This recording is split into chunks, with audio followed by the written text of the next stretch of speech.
Let's build out the Hanging Gardens of Babylon in, well, Babylon.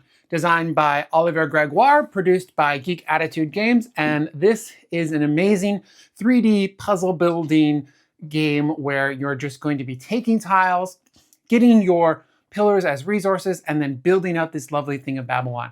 It's actually quite easy, so let's get into it. The box itself is amazing because it is the actual entire setup for the game. And during cleanup, you can redo this center section that you're going to be picking tiles from, which is awesome. On your turn, you're going to pick a tile. When you pick a tile, you're going to count up how many pillars you're going to get. Now, these rules can be a little bit confusing, so I'm not going to try and explain it. But when you pick up a tile, you're essentially going to get somewhere between 3 to 4 of these small pillars here. And then you're going to put them down here on your board. Once they're down here on your board, you've got the 2 tiles that you have taken here, and you're going to try and build out your section of Babylon. The rules are simple. You can have 3 pillars, and then you can build something. If you do that, you're going to add a belvedere to the spot that you didn't. Or, more recommended, especially if you're on a wobbly table, build it out with 4 pillars. Once you have built this, you can take a look at what's on top of the tile. This one here allows me to place a statue. These are completely free. Now, you want to line up all of these other icons as well in order to build more and more structures. Now, see, as you can see, it's very easy to knock things over. That's my biggest qualm with this game. So now if I line this up here and I can rotate this the way I like, I had a statue here. I'm now allowed to build out a fountain here. And then look, I have another statue spot here. The rules with statues is they have to be in the same line as each other. So I'm allowed to put this statue here. Eventually, you're going to get yourself building up to the 2nd level here. This is the really cool, neat 3D aspect of this. And once you've done that, let's say I have this tile here. Let's pretend this was a bridge here.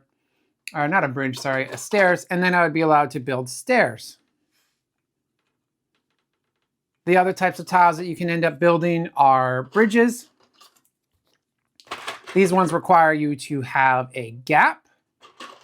So here we're going to have a gap here. We're going to ignore the tiles that I'm grabbing because it's just a little bit faster. And so I build this out here. Oh, that's upside down.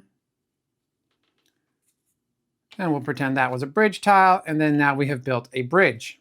So we have bridges, staircases, fountains, and then there's also a set collection mechanic. So at the end of the game, you're going to score 1 point for every statue you have based off of whatever level it's on. So if I had another statue up here, and it is in line with this statue, so that's a valid placement, these 2 statues are scoring me 1 point each. This statue is scoring me 2 points each. Fountains do the same thing, except for based off of their 3 points per level. Bridges do the same thing with 3 points per level. Stairs, you're going to count up the levels that you connect between. So this is level 1 and level 2, so that's a 3-point stair. If I manage to have sets of all of the different building pieces, I get 4 points per set. If I have sets of all of the different flower colors, I get 4 points per set. And then I get 1 point per belvedere. And then at the end of the game, however high I have managed to go, I'm going to multiply that by 2. Now, I haven't really managed to get past anything besides 3 levels tall, because one of the rules here is that you cannot stack tiles on top of tiles. They always have to be staggered. And you cannot stack pillars on top of pillars. So you can't put a 2 on top of a 3. That's not allowed. This is a pretty cool pattern matching game. It plays relatively quickly. You have this stack of round tiles. It changes per number of players. And then on the back of these are different varying aspects that are going to happen for the game, such as getting a free 2 pillar. You have to take 1 pillar less, nothing happening, allowing you to swap what is going on the cards themselves, and away you go. Then, when it comes to cleanup, simply just put all these tiles back the way they were, give them a little bit of a shuffle, throw the lid back on, throw everything back in the box, and you're good to go. I do like this game. I did try to paint it and did a horrible job of it. The painted versions online look so pretty. However, it is very, very finicky because of it's not supposed to be a dexterity game, but it turns into a dexterity game because of how much your table could wander around or anything like that. So you have to have a solid table for this. I'm thinking I'm going to like Monkey Palace a lot better, which is another 3D pattern design game.